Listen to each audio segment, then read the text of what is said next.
talk to you about climbing shoes. There's a lot of different styles of climbing shoes. You have neutral, moderate, and aggressive. I have a couple different kinds here that I can show you.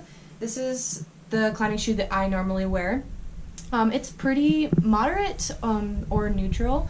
It's not super aggressive. I actually really enjoy this type of shoe for just all-around climbing. It's really good. More aggressive shoes are for like overhangs or if you're really doing some hard climbing. But other than that, I find that a moderate shoe is great for most climbs. It's also a lot more comfortable for multi-pitch. This is a more aggressive shoe. And you can see it's a little bit more downturned, and these are generally more uncomfortable, but if you're wanting to do overhangs and get your toe into those little tiny pockets, this shoe is really good for that. On the other end of the scale, this is a very neutral shoe. It's very flat.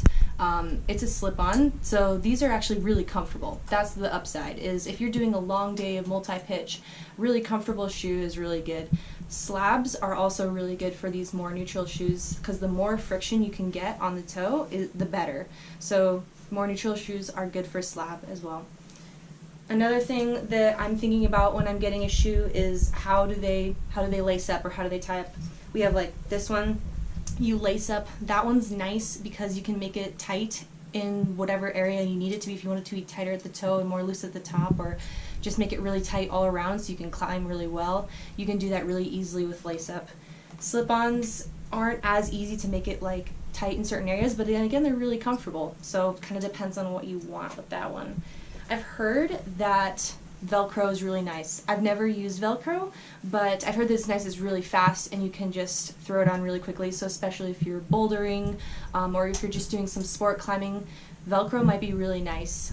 But if you're doing long days of multi-pitch and you don't have to take your shoes off at all, then lace-up is probably fine too.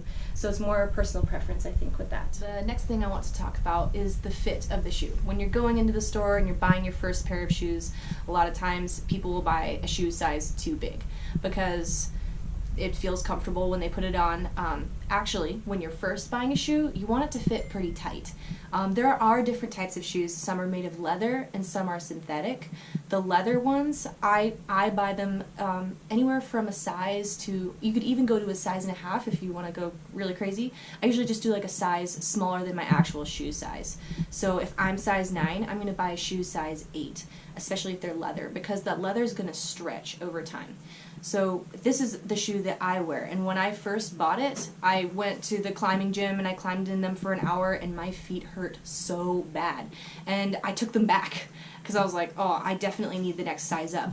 But I talked to my climbing instructors and they were like, oh no, that's definitely the way it should feel. I went back to the store and bought the exact same pair of shoes again, and over time they stretched out and now they fit me perfectly. I can even wear them with socks, which that's another thing altogether, if you wear socks with your climbing shoes or not. Personal preference. But that's something that you want to be thinking about when you buy shoes. Are they leather? Are they synthetic? Synthetic doesn't stretch as much, but leather definitely will, so you want to buy them small. And even after they've stretched out, it's going to fit tight. You want your toes to have like a little bit of a curl at the end, and that's good.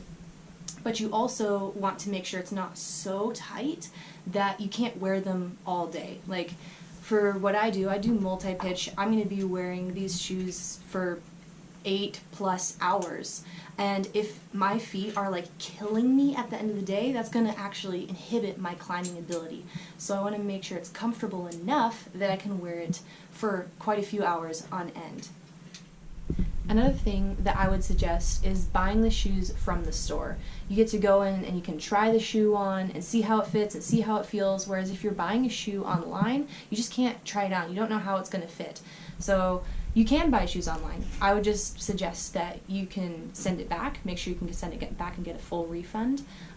But generally, it's a lot better just to go into a store and buy it from the store. We do have a local outdoor store called Rocky Mountain Outfitters that's really good. I'd highly suggest it. I've been in there a couple times and the people are super nice and really helpful with helping you find the right gear that's going to work for you and what you need it to be used for. So yeah, go to your local stores. They're awesome.